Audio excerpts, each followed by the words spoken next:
What's up, operators family? We have a special episode today. We have David's from David's Tea. He is a good friend of Harley from Shopify. They run a tea brand together called Firebelly Tea. He's the president of Highbeam, but he is most famous for building a 200-store tea empire up in Canada and taking it public. We're going to talk about the journey doing that, commercial real estate. We're going to talk about cool brands that are doing retail well. And he's going to tell us about why he decided to get into being a FinTech founder. Thank you for being here. Thank you for listening. Dude, this is probably episode 100 or close to it. So thank you for making this happen the past 2 years. Thank you for Phil, Northbeam, Postscript. They were the original sponsors. When we had nothing, they were here. We also got some new sponsors, Richpanel, Saras Analytics. I use all 5 of those softwares, and I'm going to give you an awesome new fulfill ad. So let's jump into that.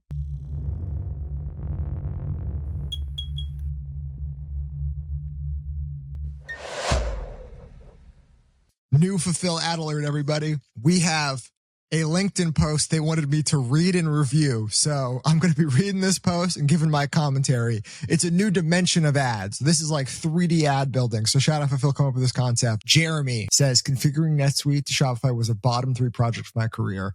It's the definition of boomer SaaS. Yep. That's everything I've heard is that NetSuite's way too expensive and doesn't really work. What started as a 6-month project didn't get launched for 18 months. Took dev teams, 3PLs. I don't know what a SL is, but yeah, I've just heard horrible things that like you get sold this like beautiful, shiny package and it ends up being hell. Like you're signing up for like, worse than a root canal. Getting inventory to sync properly with 3PL to Shopify. It's the one reason he doesn't have hair anymore. Hilarious. Adding EDI was painful. Yeah, dude, e-commerce is built on all of these horrible softwares that just that you hope work together. EDI for legacy retailers. You have like a order management system. You have a WMS. You have all that type of stuff. Fulfill just does all that for us. So it's one bill I have to pay. They connect to my 3PL. They make sure all that stuff works and the data just flows. So at the end of the day, we had all the data. In NetSuite, accounting was easier. I had mostly correct inventory access, but there was times where it broke and then they got oversold. And then he had to manually override the inventory. That's just a very old school legacy system. It's kind of like building your website on Demandware or whatever legacy system was before Shopify. So yeah, that's the old school way to do it. There's new ways to do it. And the new ways are fulfill. But yeah, man, look, it's modern software for the modern era, right? NetSuite was a legacy standard in 1999. And I was 5 years old. Don't you think you should have software that's built at least in the past 10 years? That's what fulfill is. So I use it. Jason uses it. If it's good enough for Jason, it's good enough for me. If it's good enough for me, hopefully it's good enough for you. Appreciate Fulfill being here the whole time. Flagship sponsor for a reason. I literally give them $100,000 a year. So it is what it is. I love them. They're the best ERP that money can buy, because they're better than NetSuite. Thank you, everybody, for being here. Thank you for listening. Let's start the show. Well, David, thanks for doing this, man. This is thanks for having me. This is great. Listen, I'm so excited to be here. You guys are consumer brand royalty, so it's a big honor to be here. Thank you. Dude, good thing you sell tea. You're sick, so you probably have a ton of tea near you. It's true. It's true. It's true. That was the number one entry point to the brand was when people got sick, they drink tea. Dude, seriously? Yeah. I believe it. Yeah. So you're marketing to sick people the whole time. It took us a while to figure that out, actually. I mean, the number one selling tea had nothing to do with colds or being sick. We had a tea called Cold 911, though. And then we had a tea called Forever Nuts. Forever Nuts was the best seller. It was apple, almond, beetroot, turned pink in your cup. It was, we sold elephants worth of the stuff. I mean, we moved a lot of weight of it. It was our number one by far. It was like number 2, number 3, Forever Nuts. But people didn't buy it again. It wasn't a good repeat tea. But Cold 911 was the number one entry point in the brand. It took us a long time to figure that out. And then we started in the winter. We would market it heavily and we get acquisition through it. Were you seriously, were you guys early on? I don't know how much Mike and Sean know the story of David's Tea originally. Were you guys really seasonal then? I never actually thought of this because I bought your stuff all the time because I walked past the damn store on Queen Street every day to go home. That was our first one. Yeah. Right beside Le Chateau, right? Yeah. Yep. Built into Le Chateau. That's right. So maybe, dude, Mike, Sean, do you guys know David's Tea at all? Like the brand and the history? Have you seen David those and in the I were States at one a point? conference ago. We were on a panel together. Yeah. So Ah. we go way back to like 3 months ago. But I've gotten to hear some of the story, which is awesome. It's actually like just as I was kind of diving into consumables, is right when we met, and so I was like, man, we got to talk. So anyway, we've had a chance to get to know each other a little bit. It's a pretty cool story.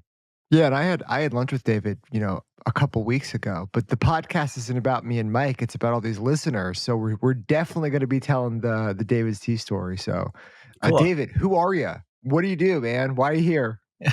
Why am I here? I'm an entrepreneur. I'm an operator, brand builder. Have been my whole life. I'm no longer a 9-figure operator, but I guess I'm an OG 9-figure operator. I think it's like YPO. I think it's like once you achieve that level, You're good. it Once doesn't you're matter in. if you divest. You're kind of Nice. always in. You're grandfathered in forever. You Right. ate sufficiently. You're good. I ate a lot of shit, that's for sure. I definitely did. It took me 10 years to be an overnight success. Yeah. Yeah, I'm best known for building David's Tea from 0 to 200 million in sales, 200 stores, Canada and the US. Yeah. And sold it in 2016 after IPOing on the NASDAQ. Went on, did some other things, built a healthy fast food business called Mad Radish here in Canada, 12 stores growing, have an operator who runs that. And then many years later, went on and started a new tea company called Firebelly Tea, which is a fun little business that's also growing. And then through Firebelly, ended up getting fed up with my bank and becoming a customer of a consumer FinTech bank and cash management platform that focuses only on consumer brands called Highbeam. And I loved it so much that I became an investor and advisor, and now I'm the president of the company and I'm helping build it. To me, that was like the part that blew my mind. I'm like, okay, I'm with you as you're telling me your story, and you're like, and now FinTech, and I'm like, I didn't see that coming. That's a zag. We all end up in SaaS one way or another. I got to tell you, I love it. I mean, it's like a job, right? Like I haven't had a job in a long time, right? So, but I mean, not that, when you're an entrepreneur, you don't have a job, but you get to work any 23 out of 24 hours you want. You have total flexibility, right? but I love it. I get to talk to brand builders all day long. And the reality is the banks have been screwing consumer brands for a long time. And Highbeam is trying to undo that. And I think it's first of all, it's deflationary. And it's an incredible opportunity to give some of the money back to the people that actually make the economy go. Super cool. I'd love to hear more about how you feel like banks have been screwing consumer brands, because I literally just had a call with a company that I help advise a day or two ago, and they're talking through debt options. And I'm like, you guys are getting screwed. Like, one of them wanted like a 15% interest rate and equity. And I'm like, when I look at your balance sheet and your income statement and that ask, it's just absurd. So how have you seen that, David? First of all, I mean, so the banks give you 0% on your idle cash. So they make all the interest on your money. They'd only lend lend and make money. Lend and make money. And they lend it risk-free only to businesses where they can lend their own money back to them. They don't take any risk whatsoever. They give you no intelligence on any of your data, clunky software, no services, and horrible customer service. And they charge you for it. Right. And their thesis is all you care about is security. That's it. Well, the reality is the US federal government insures your money anyway. It's not really the banks. So, I mean, as we learn with Silicon Valley Bank, like it can go away. I think the government ended up making everybody whole in that. It did. But by the letter of the law, it didn't have to. No, it didn't have to, but it did. Well, the only reason it had to for everybody that for all the accounts that didn't have 250 per account. And if you're using the infra network, which sweeps to network of banks, 95% of large banks use it too. 95% of all banks use it, but it sweeps around network banks to make sure there's not more than 250 per account. Yeah, maybe explain that. Why is 250 the magic number? That's just the amount that the US federal government will insure you up to. And then within the infra network, you can get a block full of FDIC insurance. So Highbeam, we have up to $3 million of insurance. But what we can do is we can auto sweep out of Highbeam if you have anything more than $3 million. So I mean, all of these it's like a black box you're banking, right? Like how many people know how much interest they actually pay? How many people know how much yield they're actually losing by getting 0% on it? And every single day it adds up. So what we're trying to do is undo a lot of that, right? So we're giving you yield on idle cash by the day. We're taking a look at your borrowing. And a lot of people will think, hey, I can borrow at 13% for 30 days, but you really only need to borrow for 10 days. Well, yeah, but if you borrow for 16% for 10 days, it's a lot cheaper than 13% for 30 days, right? So the amount of days you borrow is really, really important, almost more important than the rate you're borrowing at.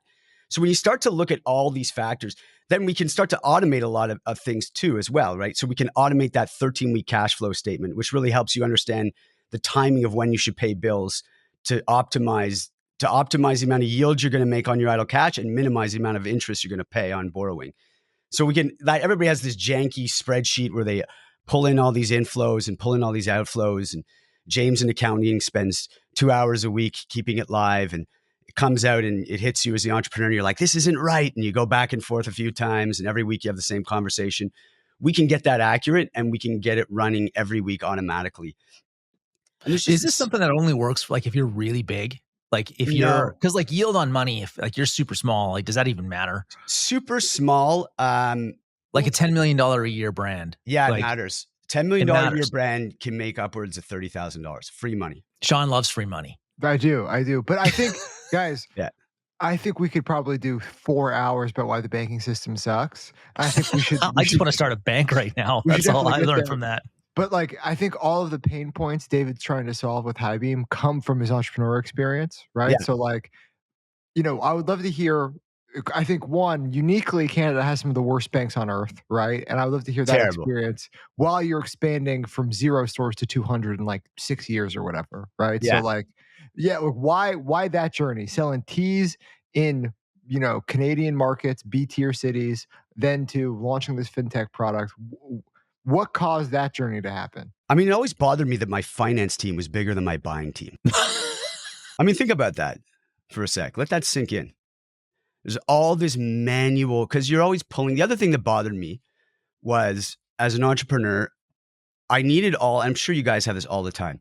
You need all these quick answers to all these random finance questions. I call it recall. You've seen this data before. You saw it on your P&L. You saw it on your cash flow sheet. You saw it somewhere, but you wake up in the morning and you want to recall it. Who owes me money? What's overdue? I'm going in a supplier meeting. How much did I spend with that supplier last year? And what was that as a percentage increase of the year prior? All these little analysis that you want to do, right? Like, what's worth more to me? 30 extra days of terms or 5% discount on the product? There's so many of these either quick recall questions, finance questions that I want answers to, or analysis where I want to understand the impact on my cash and the impact on my profitability. And I don't need an army of finance people anymore to be able to do that. And I think that's what excited me about going into banking. I think that banks have all the data and they're not using it. And there's an enormous opportunity to remove this army of finance people, automate a lot of this, and ensure that the brands get to focus on what they do best, which is creating incredible product and marketing it. David, how big was your finance team at David's Tea? Like 200 stores is a lot of doors. Yeah. Sean, I think maybe at some point you're looking to go into own stores, right? With your product assortment. I'm assuming. By the way, sidebar, Pila would crush it in Canadian malls. Yeah, I'm working on it. Yeah. I'm actually going to run a whole ad campaign calling out Canadian retailers and how shitty they are for not carrying us and carrying my American counterparts. I love the subtext of the Operators podcast is just crapping on Canada. I mean, it's like Canada just catches strays left and right on I know. This podcast. It's like apparently our banks are terrible and whatever. That's a proven fact, though. You guys admit that you guys have worse banks. We have I guess like Sean, define worse. Like they don't collapse. Like that's a characteristic we like. Like in the 2008, 2009 financial crisis, like y'all almost went bankrupt. We didn't. We were fine. Now, the downside of that is our risk tolerance is pretty terrible. So like for entrepreneurs, they store all those assets awful. in maple syrup. So that's how they keep it safe. And that's the downside. Yeah. Right. Like we have like 5 banks or 6. I don't know, David, how many? We got very little. 4 to 5 tops. Big banks, and they're safe, and they actually market the shit out of security. You can say, I'm even peddling it back to you now. But yeah, for entrepreneurs, I think for a small business, they're brutal. Like I way prefer the American banking system. But even the American banking system, I mean, Chase is not going to lend to you if you're a $30 million business or a $40 million business. No. Well, the thing that's so counterintuitive, I think, to entrepreneurs is how the incentives are set up. Because when your business is doing well and growing, you think, I remember the first time that I went to go apply for a loan, I thought, man, we're profitable and we're growing really fast. They'll love that. Right. No, that's like the exact opposite of what they want to hear. Growth is like a 4-letter word when you're talking to a banker, because growth equals risk in their mind. But this idea that you have to have a huge finance team to do it well. Apple famously has 7 people that manage $230 billion in cash. Yeah, their treasury is such a small team. It blows my mind. Isn't that crazy? If you send SMS messages, I don't actually know why you're not using Postscript. My view is simple. I just don't think you should be gambling with SMS. Every single message that you sent out should be the best message that you can send out. It's a high ROI channel, so you should take the best shot you can possibly take. There's a reason why we're all with Postscript. They help us take the best quality shots. I have used 4 different SMS platforms over the years, and it feels like I'm just not gambling with Postscript. They are always leading edge in the latest features. They're even going to be early on this AI stuff. I honestly don't have a good reason why you shouldn't at least consider them for your SMS marketing. Like, Postscript is just a great platform. Take a look. I actually want to know this just for people listening. Like, David, when because you were building out, like, you scaled this David's Tea company. This was in the mid 2010s, right? Yeah, I started in 2007 and first store opened 2008 and sold in 2016. Okay, so that's fast. Yeah. I'd love to hear the whole story and go through it, because I think I would definitely got to hear the whole story. Sure. So like, you talk finance, like, how big was your finance team at that time? And then Mike and Sean, how big are your finance teams now? I just want to comp time period to time period and different businesses, just for call it for science. At the peak, we were 10 people plus. Okay. And Mike, where are you at now? I mean, if you include all the accountants. Yeah, I'm not even including that. Yeah. I mean, I don't know who's the quote unquote finance people, where does it end? But that's right. It's not very big with us, but the thing is, we actually designed our business. And I think this is one of the things that's kind of unique to e-commerce before you get into the physical world, is you can get to where it's like you have 4 people that pay you or something. It's like, okay, I get a check from Amazon, I get my Shopify distributions, and there you go. That's where it's coming from. When you start getting into physical retail and wholesale clients, it's like, oh, I've got 1,000 wholesale partners and each of them need to be invoiced. And then guess what? They don't always pay those invoices, and you have to follow up on that. And you've got to what are your processes for when people are in arrears, and do you stop shipping them product? And anyway, that's where it gets super messy. And I think that our approach has been, we're going to try and get all the low hanging fruit. There's a bunch of stuff, like a really good example of this in my mind is, we have all these sports licenses. And so if you go to an airport, for example, you'll see in Hudson News or whatever, you'll see that they've got, Chicago Cubs cups in the Chicago airport or something. And so that's real money. People, they're a competitor of ours is selling their product in to all kinds of smaller, Hudson News isn't small probably, but all kinds of smaller wholesale accounts.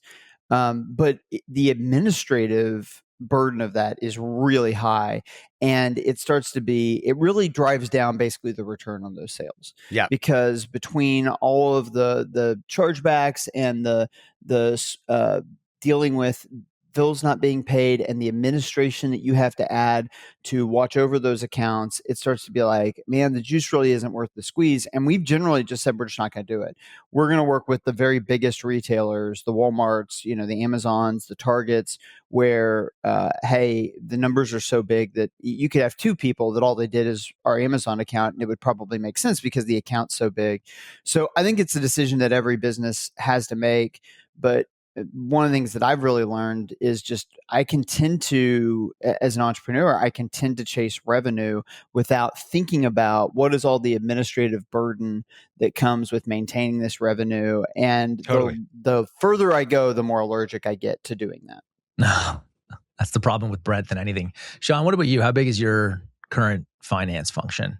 CFO, VP of finance, controller, 2 CPAs, and then an AP AR person. So 6 people doing finance for Ridge. And I want to echo Mike's point. We have, I think, 1,500 retailers, and 8 of them are 1% or more of wholesale revenue. So Right. you think one of them is 50%, one of them is 15%, and then the other 6 are above 1% of wholesale revenue. So it's a very long tail of people who are just very unproductive retailers. Like, we keep them around because they're legacy businesses or we like them or whatever else. But chasing those invoices down sucks. And then I actually think I'm going to get out of sports licensing because of the administrative overhead. We didn't have to run quarterly royalty reports, and now we do. And it's just another pain in the ass to have to deal with. Brain damage in licensing is high. It's really high. Like, there's companies, Mike, I'm sure you guys are probably one of them that do it really well.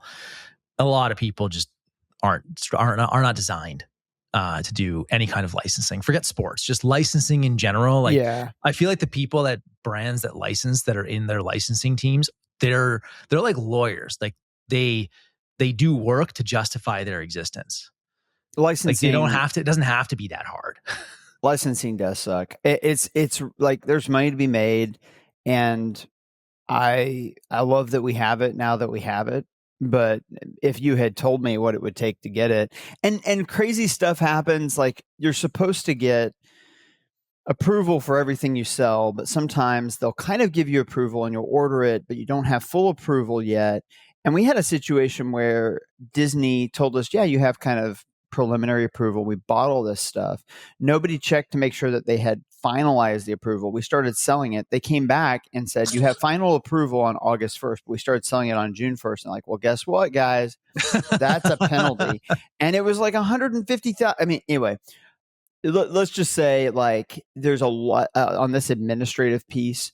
I think that the point here, that kind of the overarching idea, is that you would be surprised how much revenue and profit can be incinerated just through administration. And that can happen on the finance side. It can happen on the licensing 100%. side. I think we're about to enter a golden age where that administrative burden is solved through automation. And that's one of the things that got me excited about Highbeam, is that there's this enormous opportunity to make the long tail of managing those accounts profitable by automating a lot of the collections, among other things in finance that can be automated, right? That administrative burden makes doing business a lot of the time unprofitable. And I think this is where AI is really going to be helpful, is solving real problems that systems can do better than people right now.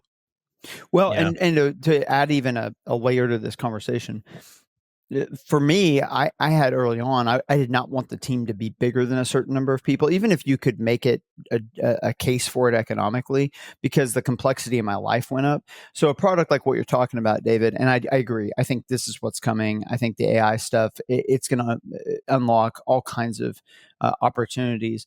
But it's like, hey, to grow my top line revenue by 2 million, if I have to add 20 people to do it, it doesn't feel like a good trade-off. Like, yeah, I make nominally more money with the business, but also like my headaches, like my HR, I've got to have another person in HR, and the number of headaches I have expand really dramatically. And so the complexity, it doesn't make sense for what I get out of it. Yeah, there's a cost to the dilution of focus too, right? David, we're talking about this now.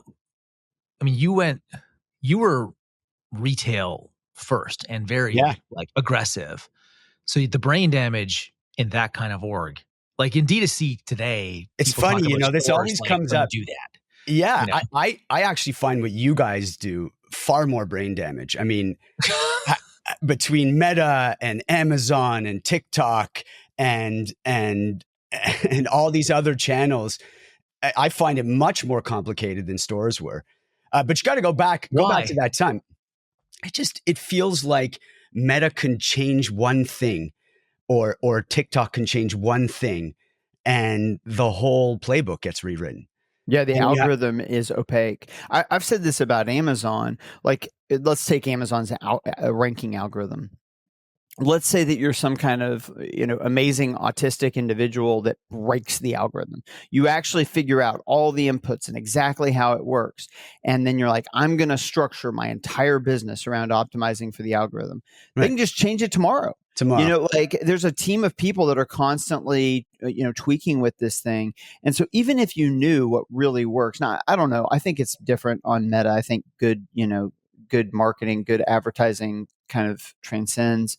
But especially when it comes to the algorithms that somebody like the retailers employ, or like another example is sometimes there'll be internal politics that you don't know about. So on Target's website, when you searched water bottle for a long time, we would come up number one. And then there was a period where if you searched water bottle, you wouldn't see us. And we were like, what's going on? Why is our stuff not surfacing at all? And they're like, well, Sporting Goods buys water bottles and Home buys water bottles, and they're kind of in a fight, and Sporting Goods won internally. And so all their stuff surfaces, but all the Home stuff doesn't. And so all it really kind of goes back to is our lives are so dictated by these algorithms that we don't have insight into. And David, to your point, especially when you've got algorithms in 10 different places that really control your business, that can be maddening because you don't have agency in how those algorithms are written, and you don't have insight into what they're doing, and they can change anytime. This is why Sean's on Twitter so much, because he's just angry at the algorithm. I think Sean has hacked the Twitter algorithm. Sean has basically just been like, I'm going to create a forcing function with volume. I am just going to tweet so much. And he is rising the ranks. He's figured out the algorithm. That's it. He's most famous operator. Those people. Yeah.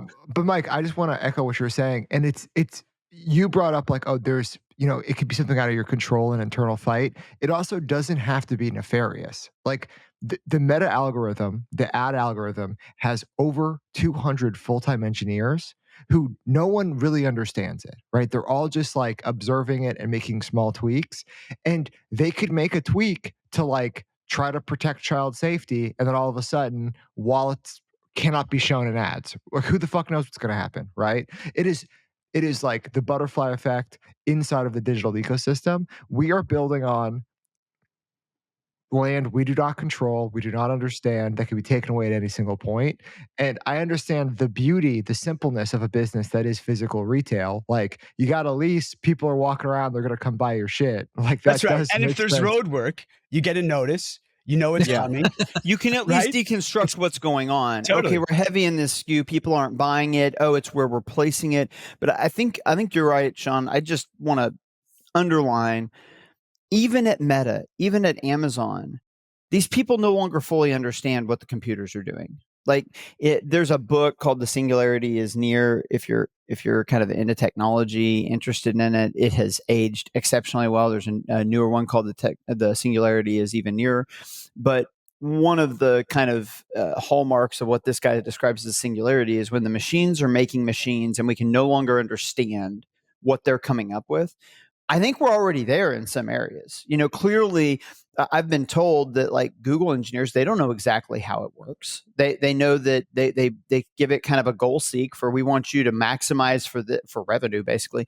But like, they don't know exactly how it's working. So when they're giving you advice, they don't know. Like, these guys are just like us. They're smart and they've got computer backgrounds, but they can't understand the millions of lines of code and the advanced reasoning that's going on in these models. No, dude, it's they all exist in a very dark room, and there's a lot of buttons, and each of them owns one button. and they don't actually know how when they push the button, it impacts the other buttons. Like every time they push a button, it punches the other guy in the face, but they don't know that. Right. Well, and I'll tell you this. Like that's how these things work. Here's how you know Meta's a great business, is that Meta, it has now become clear that at points Meta will basically kind of break their own algorithm. I mean, Sean, you tweeted about this recently. Meta will go through periods where it just doesn't work very well. And it doesn't matter. It doesn't matter because they're the only show in town, basically, and people will keep giving them money. But like there are clearly periods where their algorithm is much more effective and much less effective, but we're going to give them money all the same. Obviously, they would like it to be effective all the time, but I just don't, I think, and then on top of that, not only do you have these algorithms controlling your life, but all the big companies build these algorithms on data. And everybody started to realize, hey, the data is actually the most important thing, especially in a world with AI. And they're starting to wall off their data. They're like, no, I'm not going to share it with you. Apple's like, I'm not going to share anything I have to with you, Meta. I'm going to keep you out. And Amazon's doing the same thing. And now we're getting into a world where everybody's starting to kind of button their data down, which is making it even more. So that's the best part of having your own stores, right? Is you get the data. So we had, going back to that time, we had email signups on a sheet of paper. The customer would sign up. I remember that. Right? And they'd fill out their email address, and we had millions of emails. People used to write things, Sean. They used to, instead of typing. Sean's like, I sell pens. They have these. Yeah. Okay. Sure. Yeah. But then we had the data, right? So we have millions and millions of people on the newsletter that we could remarket to. And they were ours. Doesn't matter what the Meta algorithm does. They were our customers. What's up, everybody? Welcome a new sponsor to the Operators family. Thank you, Richpanel, for sponsoring the podcast. Are you fed up with CX Software's unreasonable price hikes? We switched to Richpanel and cut our costs by 50%. We've been on Richpanel for over 6 months, all the way through Q4. And over 2,000 brands have now switched over to Richpanel and their AI-first customer service. When we switched, our ticket-to-order ratio dropped by 47%. So it used to be that like 1 in 3 people who bought from us ended up writing in about something, right? Tell me how cool I am, complain about something, need to return something. They've been able to drop that by 47% because of their AI-first solutions. They're solving more tickets. They have an awesome help desk feature. People are taking care of themselves. And our CSAT score, which is the way we measure success over here, is at 92%. So we've been able to get better reviews, more honest reviews using Richpanel. Their biggest, most important feature probably is their AI social media manager. It's doing all of my social media management across ads and organic. We were paying separate softwares to do that and separate team members to do that. So we were on one of the big names. They went through an acquisition. They bought themselves back. It was a major pain in the ass, and they just fell behind in terms of being a tool. Richpanel is better and cheaper than they were. The transition to Richpanel was really smooth. We did it pre-Black Friday. So I think we started doing it in August or whatever. Other people were waiting. They were really worried about it, but we just decided to jump in and do it. And if you have a horrible contract right now, talk to Richpanel. They'll work with you to make sure you get better customer service at better prices. So if help desk costs are burning a hole in your pocket, consider this. Switching to Richpanel can cut your expenses by 30 or maybe 50% overnight, and also reducing tickets. You'll get a better customer experience. And if you don't believe me, just buy something from Rigid.com. Go through the flow, try to return something, talk to an agent, leave comments on my socials. Not my personal ones, just the brand ones. Do that entire flow. Use code Sean for 10% off and just see for yourself, man. I am actively using this tool. And if you like it, you can check it out, or you can talk to somebody from my team and see if they like it. So thank you, Richpanel. I believe in what you're doing. And if you would have been the cutting edge of AI, e-com brands always talk about this. Like, oh, what can I do with AI? Dude, we're not going to figure it out. Just wait for a big player to come up with a good solution for us, and then we'll jump on the bandwagon. What you need to be doing is making more ads and more products, not be worrying about how you can beat Claude, right? They're going to figure their shit out. You focus on what you do best. Richpanel is great at customer service. They're great at AI. They're rolling that stuff out. Thank you, Richpanel. Goodbye.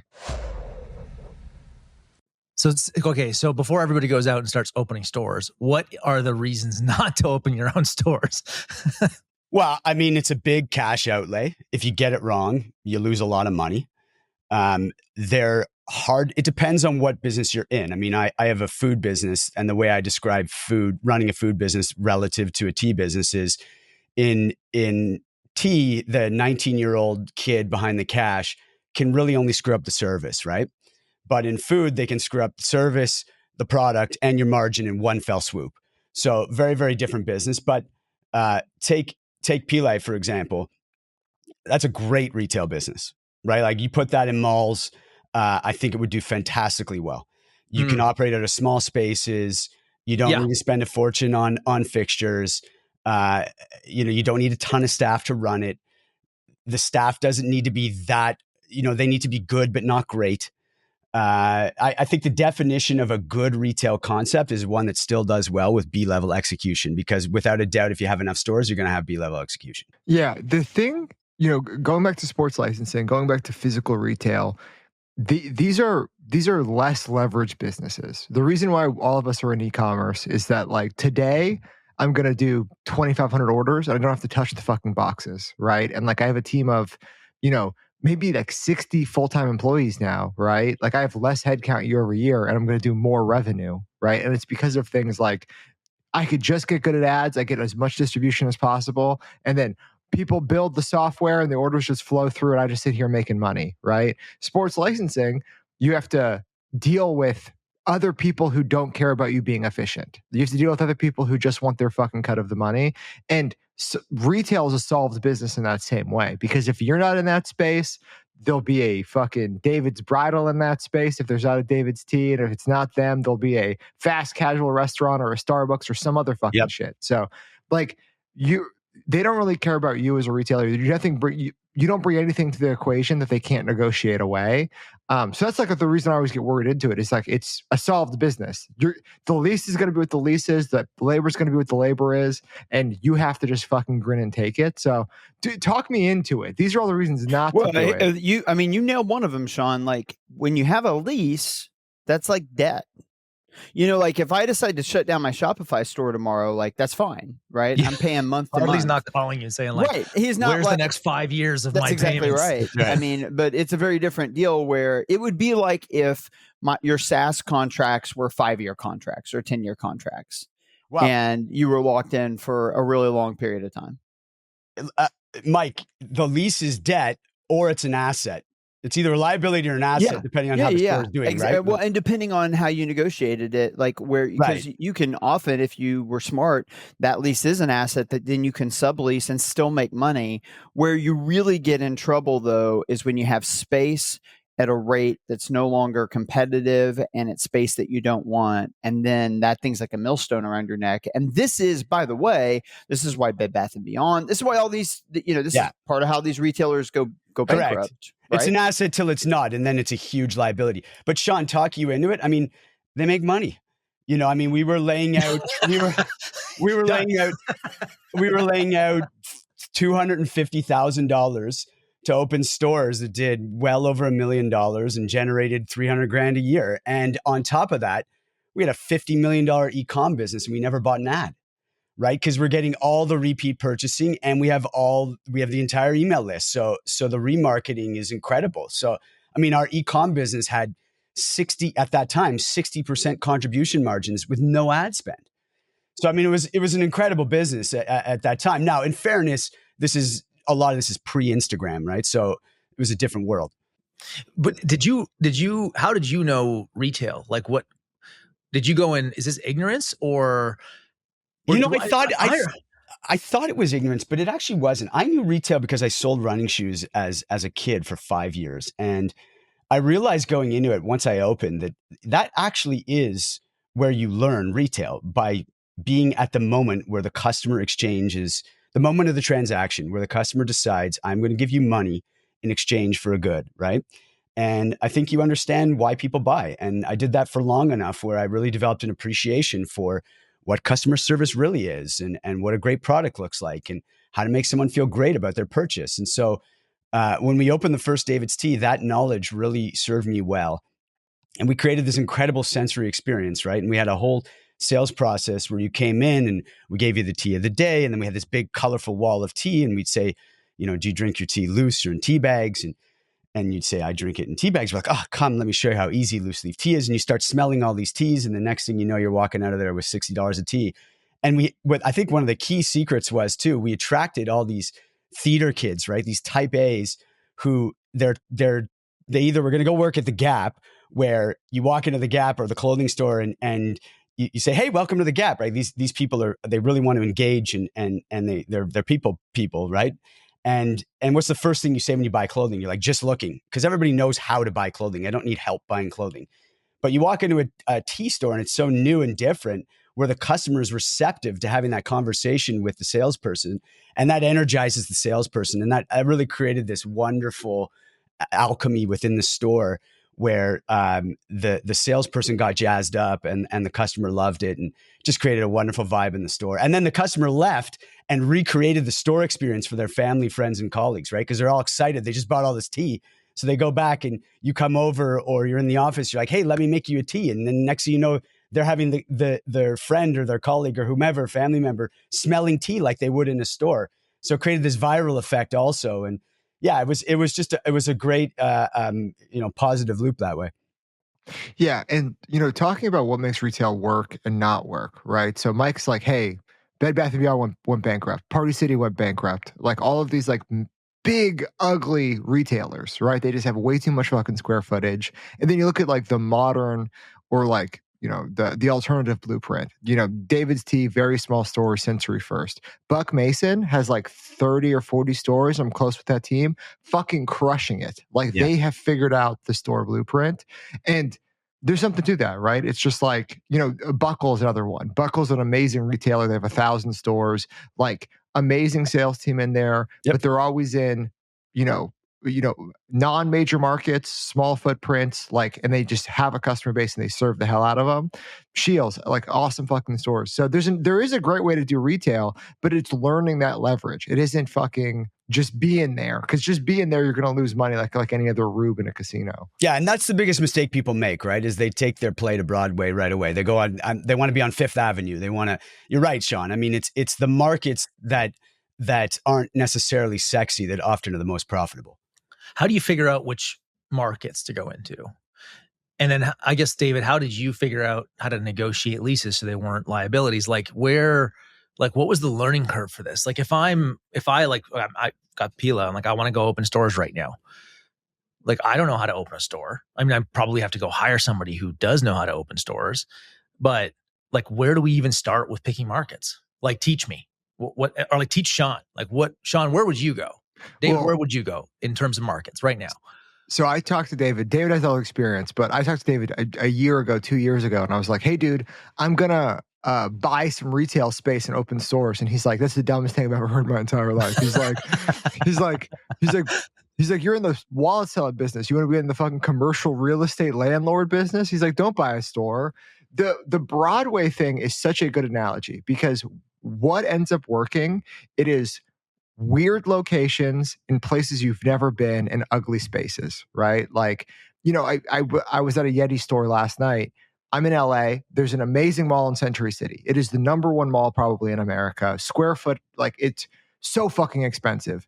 Yeti's not there. They are the only store in Southern California that I know about is at the El Segundo, The Point, which is just like a strip mall with some restaurants in it. Like, if you want to go to the Yeti store, you got to go all the way fucking over there. It takes 2 hours to get to from my house, but that's where it is. So it's ugly locations in these weird spots. So David, where am I going? Where should I open my first RID store? Well, I mean, for starters, you start in your backyard. I mean, now if your backyard's Fifth Avenue, it's a little bit of a problem. But I agree with Sean. Don't go paying a huge rent on day one. Figure out your concept somewhere with low stakes. Now, having said that, my best stores are the ones I pay the most rent in.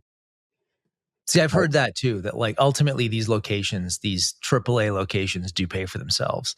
Yeah, but you got to know which ones work for you and which ones don't, right? Are you a tourist spot? Are you a holiday centric spot? Like, we had random, Winnipeg, Manitoba in Canada, we did insanely well. I mean, we had these 500 square foot stores doing $1.8 million. Every retailer has surprising. It's like story minus like 6,000 there all year. Yeah. Like tea is like required. Like Otherwise you Prince George, BC. freeze. Matt, you're probably the only person on this podcast Yeah. who knows Also where that is. really cold. Yeah. I remember our operator calling me and being like, David, you're a fool. Everybody's here in lumberjack jackets. No one's going to buy high-end tea here. Sure enough, 1.4 million out of 400 square feet. I mean, Wow. Prince George, BC is in the middle of nowhere, guys. Like you drive 5 hours from Vancouver and there's only moose along the way. Yeah. Well, and sometimes that's the appeal is that, you're kind of more the only show in town. It's that That's way right. with Sam's Club. It's that way with Walmart. It's like there's just certain locations that you wouldn't expect to kill it. But to draw an analogy here. And high disposable income. So Yeah. Sean, you're talking about, that's a really big thing. It's not how people make this mistake all the time. It's not how much money, how rich are people. They're rich, but they're house poor. And it's not just the quantity of people, which is the point. It's like, Correct. What is the quality? Like one kind of analogy I'd give here is if you think about all the different places that we get advertised to, you've got billboards and you've got television commercials and you've got radio and you've got, we could list a ton of different ways out. And what you learn pretty quickly with your brand is, hey, here's the 15 or 20% of those that work for us. And even sometimes, hey, this works for us, but it works for us in certain contexts. Like, yes, Meta works for us, but it works for us in these particular contexts, or Instagram works for us, but, Facebook doesn't, or, whatever. And it's the same exact principle. Like there are some physical locations for probably every brand that has real product market fit where you could create a physical space and do really well, but it's the minority of physical spaces. It's probably 5 or 10 or 15% of the physical spaces that exist. And the other 85% won't work for you. And the reason the other 85% won't work for you isn't that there's no one who would want to buy from you in that space. It's that space is more valuable to somebody selling something else. And so the market rate for that space is going to be at a place where there's no way you can do it and do it profitably. And this is kind of like the Fifth Avenue thing is It's like, yeah, sure. If we opened up a Fifth Avenue store, I am sure that people would come in and buy Simple Modern. But if you look at what we sell, the volume of what we sell, the price points, there's no way that we can make market rents work there because you're competing with somebody like, Tiffany's who's selling $5,000 necklaces, right? It doesn't work. So one of the things that we've run into this year is we're an omni-channel brand. There's just so much data that we're trying to aggregate. And this is, Amazon, it's Target, it's the website. We're trying to think about how advertising really impacts people's behaviors across a bunch of different channels. And we're starting to expand internationally. And it's just like that grows everything by an order of magnitude, the number of places that we have to go get data. And I was thinking about, Jason, you've got just that exact problem. You guys are further down the road than we are. You've got operations going on basically globally at this point. You got all these sources of data. How in the world are you organizing all that data? Yeah, great point. It is incredibly complex. And if you think about our business, cash flow is like the blood of the system, the blood flow, and the data is the nervous system. And for a really long time, I was saying to myself, we're just leaving money on the table because we don't have our data in the right place, or we don't understand our data to make good decisions.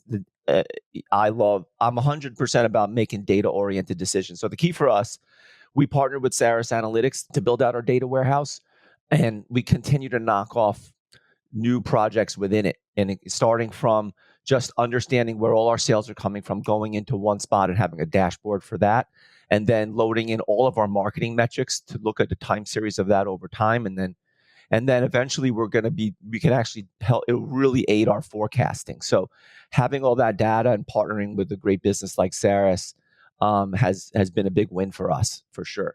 Jason, what, like with the team though, is everybody looking at this stuff? Is it just you? Like what's the impact been? Like how broad in the business? Yeah, it's been really broad actually. And it's one of those things where you don't know what you need until you see it. And I was pushing, this was actually my project, data warehouse, because as a banker, I actually did a lot in the tech space and I knew a lot of data warehouse companies. And I just saw we have all these customers, we have all these metrics, and And I was like, this is going to help our business. We need to get this information all in one place, have it be robust, have it be timely. And then I actually got all of the leadership at the company to really buy into this project and use it. And for example, our growth team are heavily using this data now. So our growth team is using it, our ops team is using it, and the C-suite is using it to get, really our hands on the metrics that we need. It seems like having a really good grasp of your data is not just important for running the business. If you ever want to sell your business, it's very important. And that's the kind of thing that leads to multiple expansion.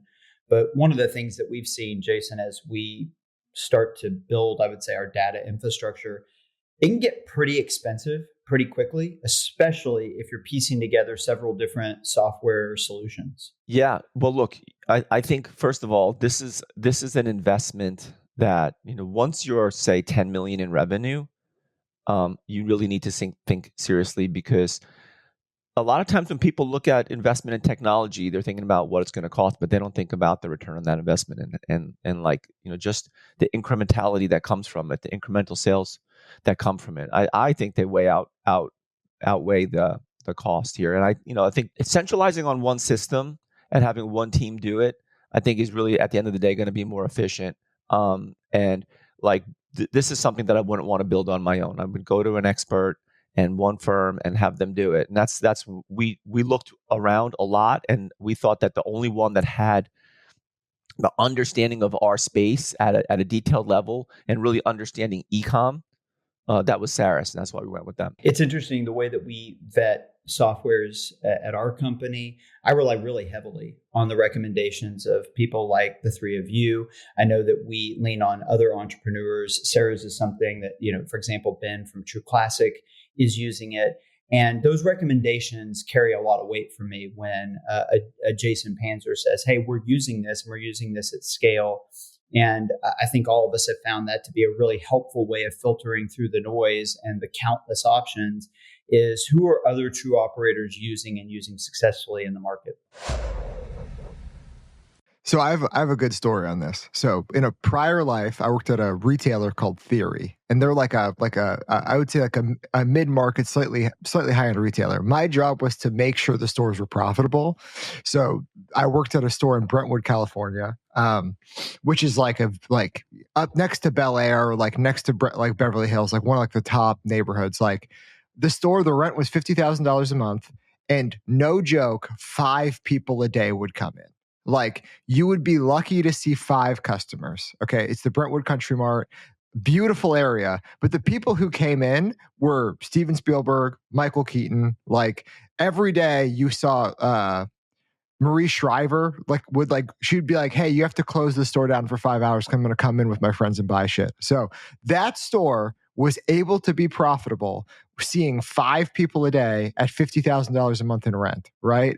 Like, which is an insane proposition. It's like, Mike, if you're selling water bottles there, you'd have to sell every customer like 10,000 water bottles. But it works because you can sell Marie Shriver literally $10,000 worth of shit like twice a week, right? That's like the reason why that store works. So yeah. We looked really heavily at, there's a very cool development in Oklahoma City.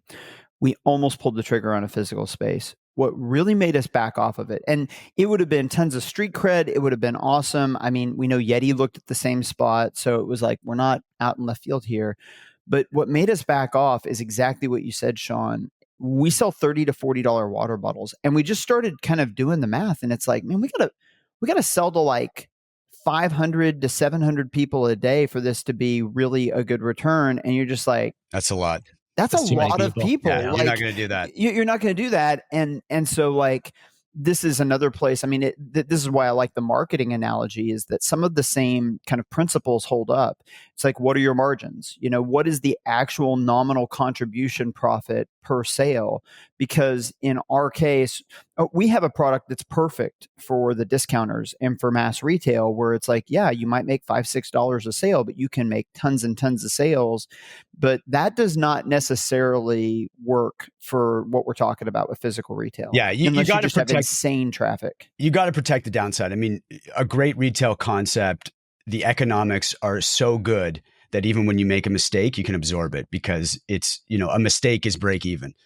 And that's what David's Tea was in its time, right? When we took a bad store, you just don't want it to be a deficit. It's one thing to have to lose out on the CapEx and be able to get out of it in time. It's another thing where it's losing money by the day.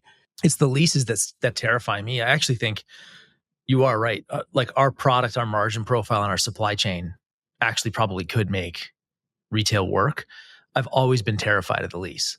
Matt, Pila will absolutely crush it in Canadian malls. Yeah, I think you're right. I think it's just like where 100%. Maybe I'll actually have to have a separate conversation with you. Yes. Especially I'm so sure of that. Yeah. Your downside is very well protected and your economics are perfect for retail. Yeah. We just don't, unlike you, Mike, I just don't have the inventory risk. Like we could supply stores daily, right? Yeah. Like we're just never making any buys there. How many times can you turn inventory a year? Like 365 times. I mean, would be the current amount. Like we make it every day. I mean, that's the biggest risk of all, right? I mean, the money's in the buy at the end of the day, and you guys have such great supply chains that, I mean, Sean, Ridge, we've talked about this a lot, but Ridge too, I think would absolutely kill it at retail. Well, it's the same things. It's the same things that make it great at e-commerce, ironically, that I think would make Ridge great. They've got really high contribution margin percentages, and they've got good contribution margin dollars, but they also have a really small product. Correct. So it's like you don't need a ton of space. Like one of the things that's really been disruptive recently, you guys are probably seen this, is these kind of smaller footprint coffee shops. So Scooters is one of these, but there's Dutch Brothers, there's a bunch of them where they're like, we don't need to build an entire Starbucks. We'll build this little kiosk looking thing and we can do really good revenue. There's actually kind of a little bit of a bubble in those right now because they've been so successful. But it's the same idea. Like Ridge doesn't need a massive store. I guess if you're going to put your luggage in there, but if you wanted to do a store around your accessories and your wallets, it doesn't have to be huge. You don't have to commit to, 5,000 square feet of space. And so I think that there's some really, I could see both with Matt and Sean, I could see there being good opportunity with both. That's right. It just if it ships well for e-com, it ships well for stores, and it's all about dollars per square foot, 100%. And David, of the 200 stores that you guys ultimately got to, how many of those were duds? Very few. We're like losing money. Very few. Like you want to go in there and just like shoot it. Like San Francisco, we had a couple like that. Really? Yeah. It's a hard market. It's so fucking expensive, right? Especially today. No. Any market's hard where they're not going to enforce shoplifting, as we've learned. I mean, I'm being serious. My wife she's in New York right now, and she was at a Walgreens or something, and it's like everything is behind glass, and she's like, I just eventually gave up. I was having to go and get somebody every 30 seconds to open up another container to get something out, and it's like, yeah, that's a pretty chilling effect on purchasing when I've got to go get the 18-year-old from behind the counter anytime I want to grab another pair of boxers or whatever. And the amount of red tape in San Francisco is unbelievable. I mean, you'd think we were opening strip clubs. I mean, it was we had to go to like neighborhood meetings and pitch to the idea of why we should open a tea store there. It was pretty nuts. Like they really vet these concepts in the neighborhoods that they'll allow to come in, which I thought was really strange. I'd never seen anything like it.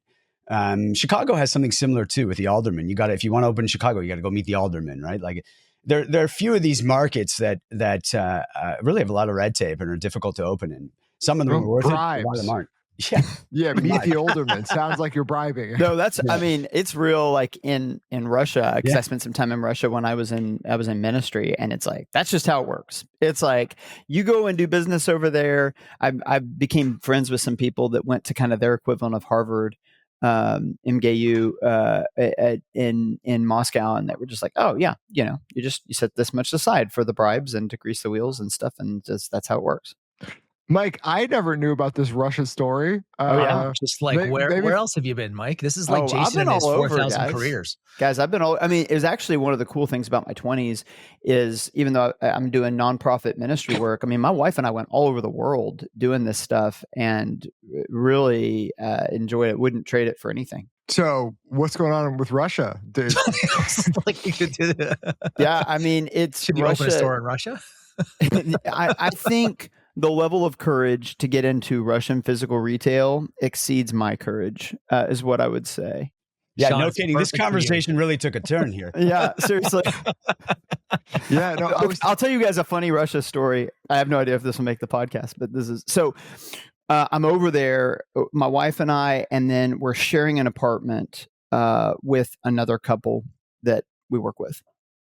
And in Russia, they have all these buildings that look exactly the same. Like during the kind of the peak of communism, they built just the same building over and over and over again. There's 20, 30-story high rises. But each floor doesn't have a lot of rooms on it. It has maybe 3 or 4 apartments. So you're never kind of seeing anybody else in these apartments. And one night we're walking back, and as we're walking back, we notice behind us there's these 2 dudes that very much look like Russian mafia that are walking behind the 4 of us. We're like, that's weird. And I mean, I think it's like they probably were Russian mafia. I don't think it was like, oh, we're stereotyping. It's like, I think that's exactly what they were. So we're walking back to our building, and these guys keep following us. And as we get to our building, they're still following us, and we're like, well, that's weird. We've never even been followed into the building by anybody before. And their elevators are really small. Like you can barely get 5-6 people in these elevators. Again, because anyway, so we get on the elevator, my wife and I and this other couple, and then these 2 dudes get on. I mean, they're probably both 250. They both get on the elevator in front of us, and we press the button and they don't press a button. And it's like, so these guys are facing the elevator door, and I turn to the other dude and I'm just looking at him like, all right, I got this one, I guess, and we're like having this whole conversation where it's like, what is about to go down here? So, because I mean, the guys didn't press a button. So anyway, we get to the floor, it opens up, and I'm like, who knows? I'm about to die. And these dudes went to one of the 3 other doors on our floor. We like run into our room. We hear, yelling, commotion. They were there for somebody. It just wasn't us. And that was one of my experiences with the Russian mob. So apropos of nothing having to do with e-commerce, but it was like the moment of looking over at the other guy and being like, are we going to do this? Is this going to happen? Am I going to take on a guy that's 100 pounds heavier than me and a Russian mobster? Anyway. Sorry, on this international thing, I'm going to bring it back to the stores. David, you guys started in Canada. How quickly did you move into the States, and how hard was that jump to cross the border? And like, did you actually consider going over to Europe at any point, like opening in the UK? We did actually. Yeah, we thought about London, England. The answer to your question though is we went in too soon and in the wrong way, and it was very difficult. I think people often think Americans and Canadians are the same. Some people even think we should become another state. But we're definitely not, although buyers think differently in both countries. So I'll give you a great example. In Canada, the beverage like you would consume in a Starbucks, I want a tea and I'm going to drink it right away, was only 10% of the business in Canada. It was mostly a retail business that you bought product to take home and make. We went into New York City, which was a mistake right away. It was our first US store. We shouldn't have gone to New York right away. We should have gone off market. But right away, that cup of tea was 60% of the business in New York City. The American customer wanted us to be the Starbucks of tea. They want us to be more of an F&B concept and less of a retail concept. And we made a big mistake. Instead of adjusting right away and saying, okay, we're going to create an American team for an American business, this concept needs to change. We got to come up with a signature food item. We got to lean in much more heavily into getting quick teas on the go and getting out of there. We said, no, we're going to teach them how to make loose leaf tea, and we're going to teach them how to make this at home. Well, the problem is, first of all, no one is home in New York City. They have these tiny apartments and they're in them very, very seldom. And second of all, it takes time for us to scoop the tea and make it and get it ready for them. And in Halifax, Nova Scotia, Jane is smelling teas and takes 20 minutes to buy. And Jim behind her doesn't care. And they end up talking to each other and they buy stuff and everybody's happy. Well, in New York, nobody's waiting 20 minutes and Jim and Jane aren't talking to each other. So we just had the wrong approach, and we should have retooled it for America, and we didn't. And it was a big mistake. And I think that got us off on the wrong footing. Dude, I mean, what you're saying makes total sense. If I walk into a tea store, I'm trying to drink a tea right now. Right. That's right. Yeah. And that was the American mentality. We did sell them some tea for home use, and some of the stores were more conducive than others for that. But by and large, that was the American experience. And we missed, I think, what was a golden opportunity to retool the concept towards what Americans wanted, which was a food and beverage concept. David, would Toronto have been a similar store? Because I remember, like, I would go into David's Tea, stop and get an actual drink to go, and then my wife would inevitably buy tea. Correct. Yeah. Like, but that was like in my mind, like same thing though. Like Toronto, big ass city. You know, you're living in little condos. You're not at home a lot. Like that actually makes a ton of sense to me. You know, for some reason, Toronto played more like a Canadian city. We sold mostly for home use. I mean, maybe the beverage rate was a little bit higher, maybe 15%, but it wasn't like New York.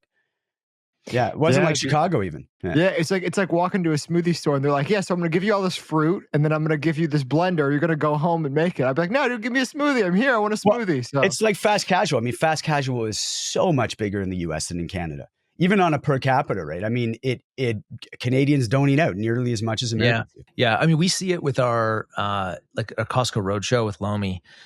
Our New York shows in store does not perform as well, but then .com does.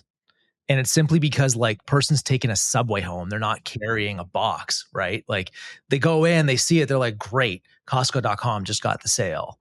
But the actual, like my sales rep who I pay a commission to does not.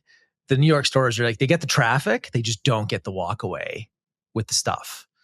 And it's just the dynamic of the city. Yeah. New York in general, very hard to make money in retail in New York. Well, yeah, and so going back to like the big boogeyman of retail is like the commercial real estate problem, and I think commercial real estate's a problem for a lot of fucking reasons, right? Like manufacturing. I mean, in store, whatever. Why is it so hostile to everybody? Just because it can be? like why is it so hard to get these goddamn leases? Like why do they charge triple net where I'm paying their taxes and for the fucking maintenance? Because they can, I guess. Look, at the end of the day, it's not straightforward and it's enormously frustrating. I've pulled my hair out many times with landlords, but the truth is you're making money. I mean, if the store is making money, you're happy, right? And I've had the most horrible landlords that were just the most awful negotiating processes. And then at the end of the day, 5 years later, it was a fantastic store that was enormously profitable. So it's broken, but it still kind of works. I mean, and the issue is because it's physical assets, it's very hard to fix it, right? It's not like you can say, I'm going to change commercial real estate and then you're going to buy up an enormous swath of commercial real estate. I mean, some people are trying to do this. I heard there's a company now where they'll run your real estate for you, and they've bought up a lot of the commercial real estate in New York. It's not the WeWork guy, is it? No, he did. He's now in multi-unit. I think it's another group, but they'll actually run your store. So they'll come to you and say, "Hey, Ridge, hey, Pile, I'll run your. You don't need to worry about anything. I'll hire your staff. I'll do everything. You pay for the fixtures. I'll run the stores." I think it's Leap. Is that what it is? Yeah, I think that's what it's called. Exactly. Yeah, and Leap is great because it's like, I mean, we haven't done it. I've had friends who've done it, but it's very much like try before you buy retail. Right. Like they sign 10 or 20 year leases on all these like, one-off spots. And they're like, they have a consistent staff. Like they guarantee these people jobs. And they're like, hey, this month we're selling whatever, Ridge wallets. Next month we're going to be selling Pila cases and we're just going to swap everything out. The one downside from what we've been told is that you basically can't fire people. Like if you get people that you do not want, and this is something we haven't talked about, but like when you operate physical retail, the wages that you're paying per hour, you just get a different type of person. And there's a whole slew of kind of challenges and problems to be solved that come with that, especially depending on market, kind of to your point. I feel like it's similar to my manufacturing and like warehouse operations, Mike. Like it's just not it's not knowledge workers, right? Like it's not software engineers or, Facebook media buyers. Right.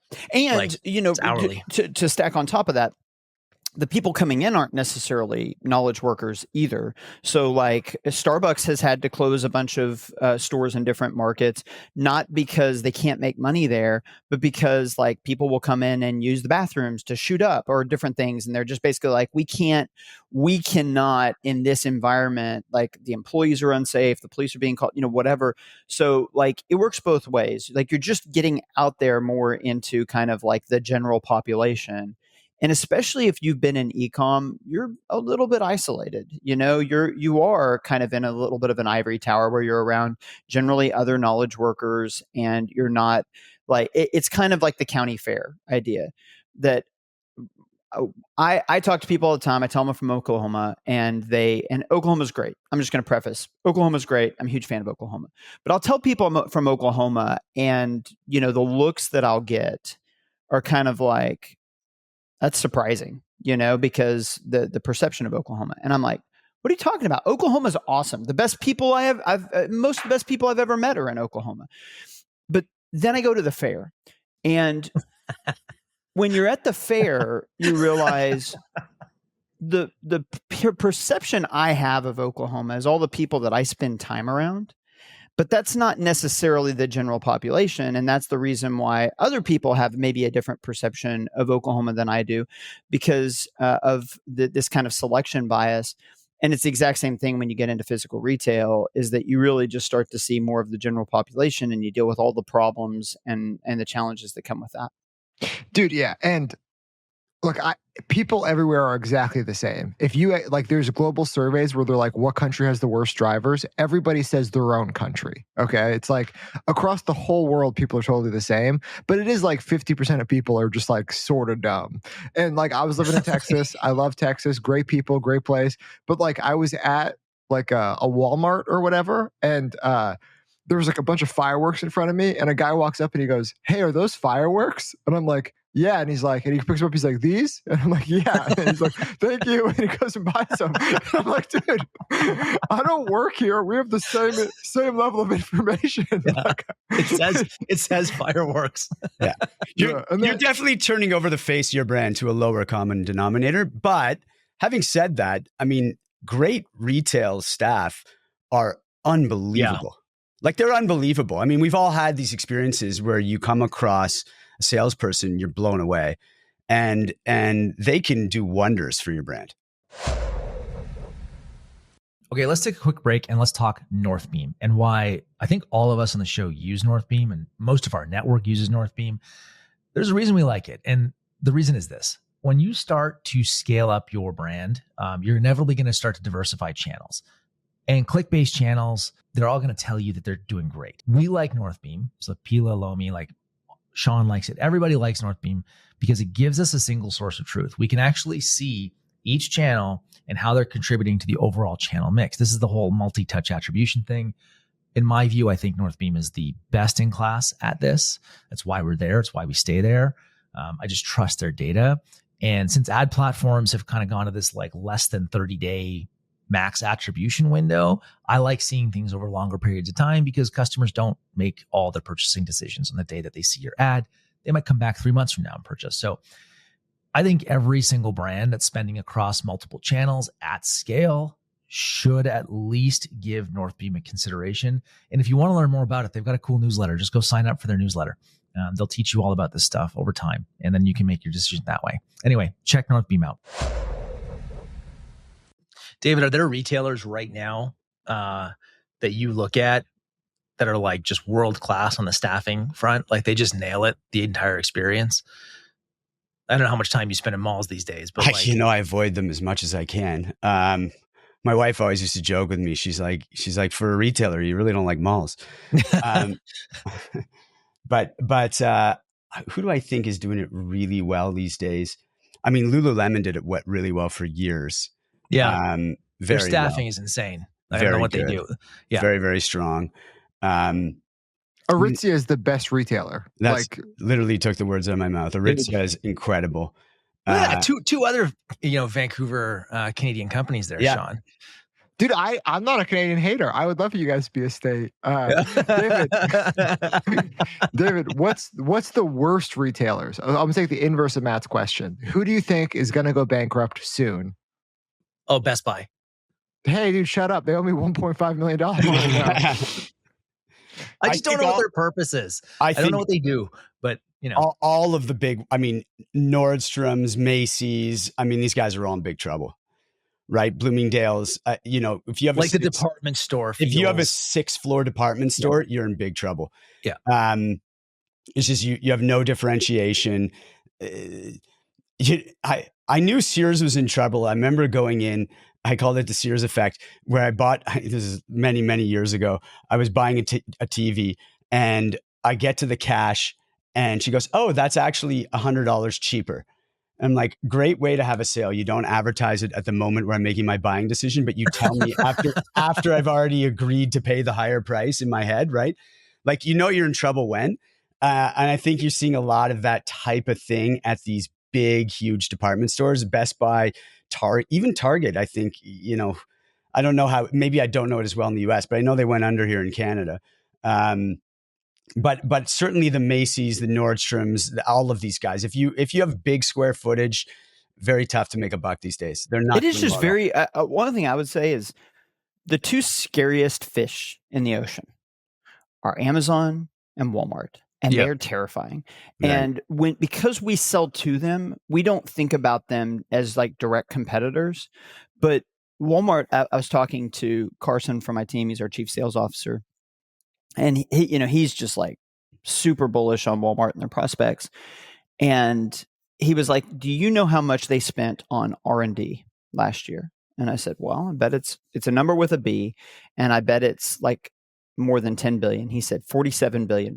Holy Walmart hell. spent $47 billion on R&D.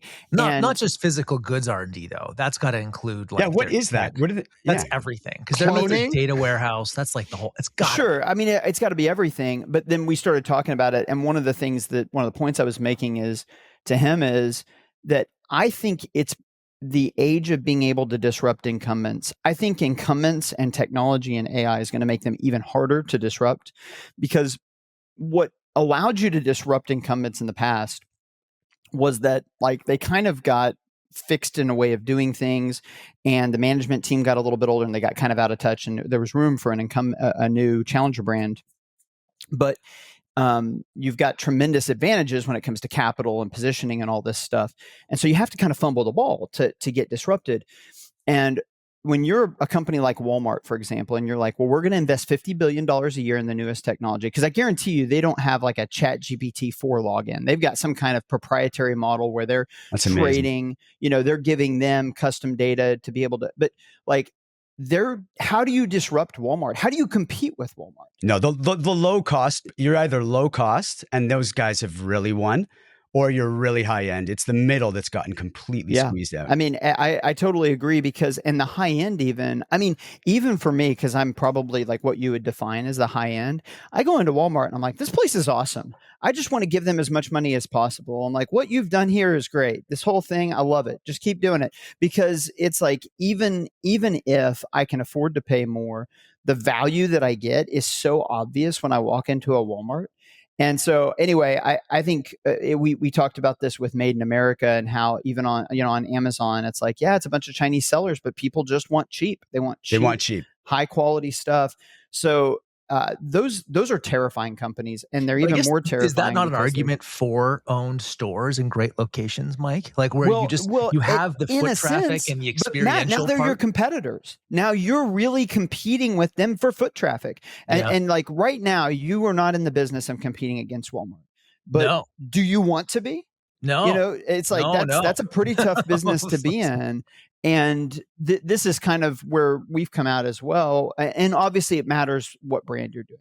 Well, Mike, or you're siphoning some of their traffic. You're basically you're piggybacking on their traffic. I mean, you know, that they're the draw, but people go around them as well, right? So, I mean, that's like, I mean, there are real estate companies that have made their entire fortune just opening Walmarts and making money on everything else around them. Yeah.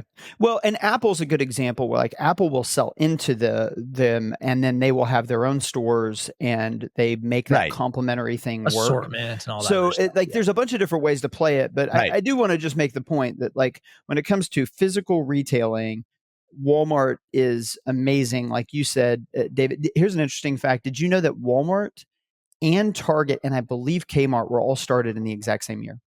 Wow. So, shit, and what that leads me to believe is that really, yes, those are exceptional stories, but also it was inevitable.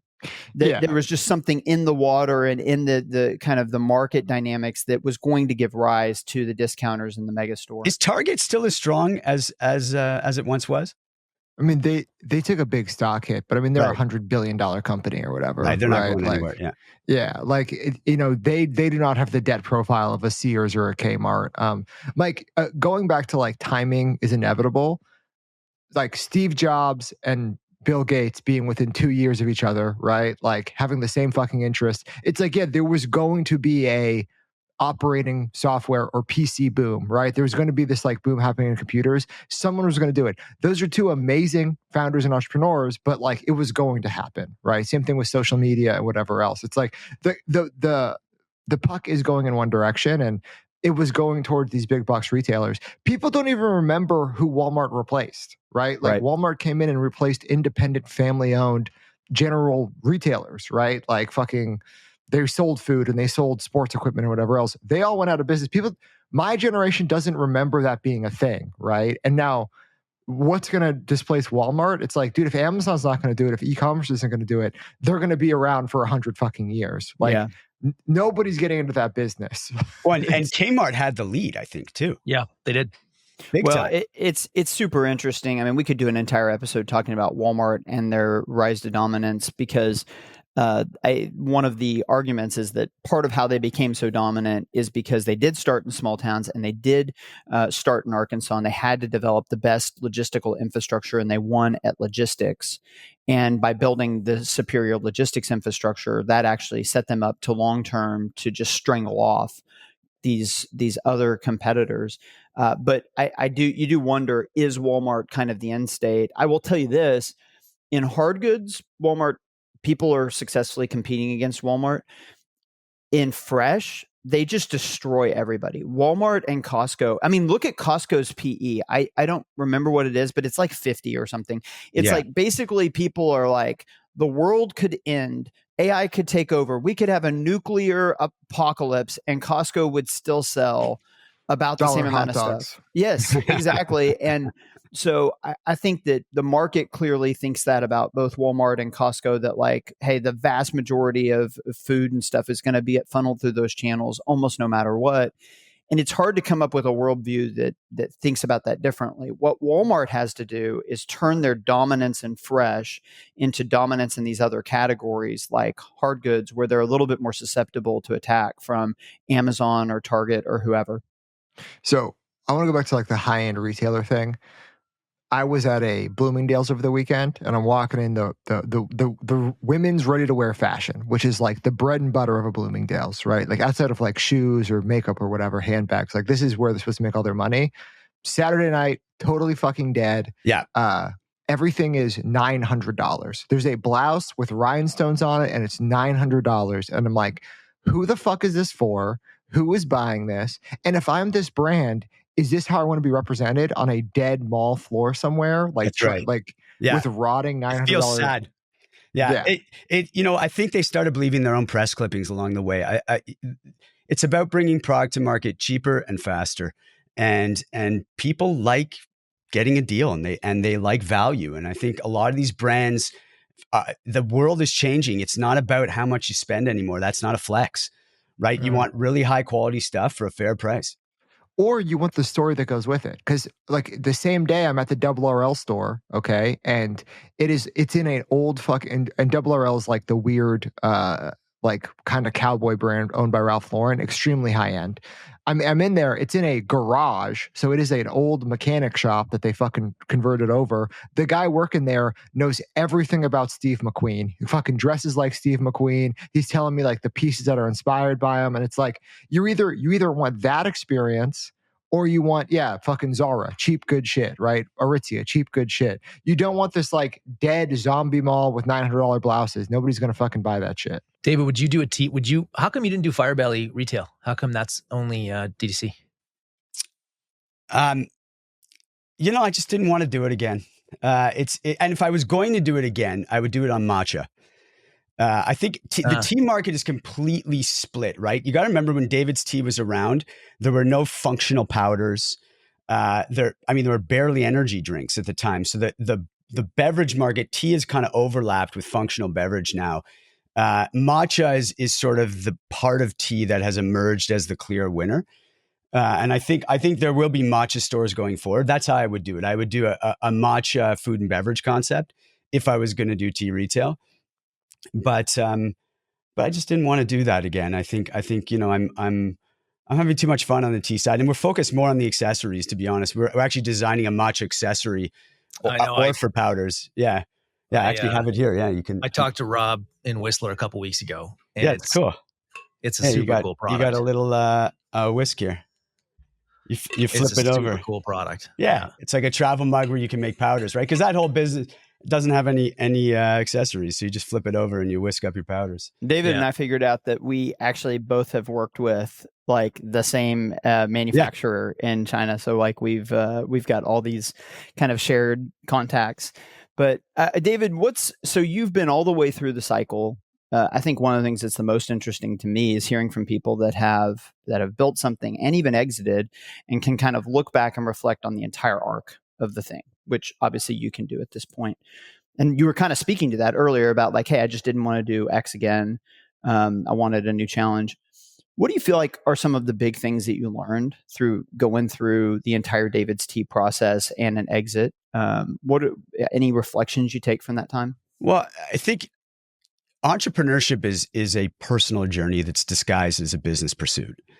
And you can't, when you're an entrepreneur, you can't separate the two. I mean, this is not a 9 to 5 where you go to work and you come home and you have a separate work you and a separate home you. I mean, it's just you. It's a part of who you are. And that became apparent to me when I left David's Tea. My whole identity was taken away, right? Here I went from, I'd done well. I made money. But I woke up the next day and I went from having this enormous amount of relevance and importance to I'm not getting any emails anymore, and I'm not getting those phone calls aren't coming in. And I went through a really tough time in life. I don't talk about it often, but it was really difficult, and I had to reinvent myself. And then you got to it becomes more and more about what do you want to do? What do you want to wake up?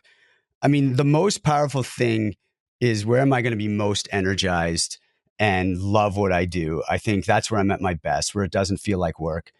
And that's why I transitioned to Highbeam. I mean, I could open tea stores again, but I've done that. And I'm not sure I want to do it again. And whereas this was a new challenge where I can help other entrepreneurs, I can focus entirely on consumer brands. And I love waking up every day and talking to those brand builders. And so, and helping them make money and save time. I think that was the real big takeaway for me, was that when I was younger, it was just go, go, go. I got to build this. I got to make it. I got to make it. And then once I'd made it, it was like, okay, well, now what? And the reality is the day after, money hits your bank account more than you ever thought you'd make, you're still you, and you still need an identity, and you still got to get up in the morning and do something you love. And having that is really valuable and important. And that was the biggest takeaway for me. I mean, I think that's more important than anything, frankly. I appreciate you sharing that, because this is something we have not talked a lot about. I mean, this show's primarily about the pursuit of success. And the thing that is really remarkable is the consistency in stories that you hear from people when they have exited a business, and the depression that comes afterwards. It feels like it's a valley pretty much everyone has to go through. And I think you nailed it, the loss of identity, that no matter how much you try to not find all of your identity in the business, it's almost impossible not to. It's impossible. Yeah, and so I think this idea that like if you sell a business you've grown, you're ripping out a part of yourself and that it's going to hurt is not necessarily intuitive as it's going on, but every single founder I've talked to that has exited, that's part of their story that you have to 100%. feel and kind of grow through that. I mean, Matt, you've gone through that 100%. process as well. Yeah. For the 24 months after I sold my company, I remember telling my coach, like, I just want no goals. Can we just not? Like, can we? Nothing. I want to aim for nothing. I want to do like nothing. No fitness goals, no personal development goals. I just want to know what it's like to not have a fucking target, you know? And I said for 12 months, and I think I went for like almost 3 years where I was just didn't want to do it. Well, I was going to say that's why it's so good to have the podcast, because if you ever sell your business, you at least still got a hobby. You got to show up once a week, unless your name's Jason. Then you don't got to be here. David, I think we're kind of reaching the end of the app. This is great, man. This is the plug portion. So where should we find you? What should we do if we want to contact you? If we're interested in mentorship, your story, get into retail, Highbeam, where can I find you? LinkedIn is the best. I'm a LinkedIn guy. Worst thing I've ever heard. What? I love LinkedIn, man. Sean, you're big on LinkedIn. What are you talking about? Dude, it's just I recycle my memes over there. So anyway, well, LinkedIn. They play well for you over there. So I don't know. I see them on Twitter as well. I'm not a big Twitter guy. Instagram T_Maverick. I also have a podcast with Harley called Big Shot, so you'll see a lot of clips for that. It's so good. Yeah, it's so freaking good. We love it. You guys got to go listen to the Izzy Sharp. There's 2 episodes with Izzy Sharp. Yeah, all right, dude. Yeah, so hit him up on LinkedIn if you want a Highbeam demo. Check out his podcast. Yeah. Highbeam, all LinkedIn. Yeah, and check out our podcast, Big Shot, for sure. All right, you're the first person to plug in Instagram, so please follow him. Show him the power of the Operators Network. Be nice, though. So Team Maverick over on Instagram. David, we appreciate the time. Thanks for being here. Thanks so much for having me, guys. It's been a pleasure. I love it. Well, you made it to the end. You are now a true friend of the Operators. Some other friends of the Operators: Northbeam, Fulfill, Postscript, Saras, Richpanel. 5 softwares, 5 sponsors. 5 softwares I actually use and pay for, and I was using and pay for before they started paying us for the podcast. Thank you for sponsoring the podcast, all 5 of you guys. Thank you for making it to the end. Thanks for being here. Talk to you later.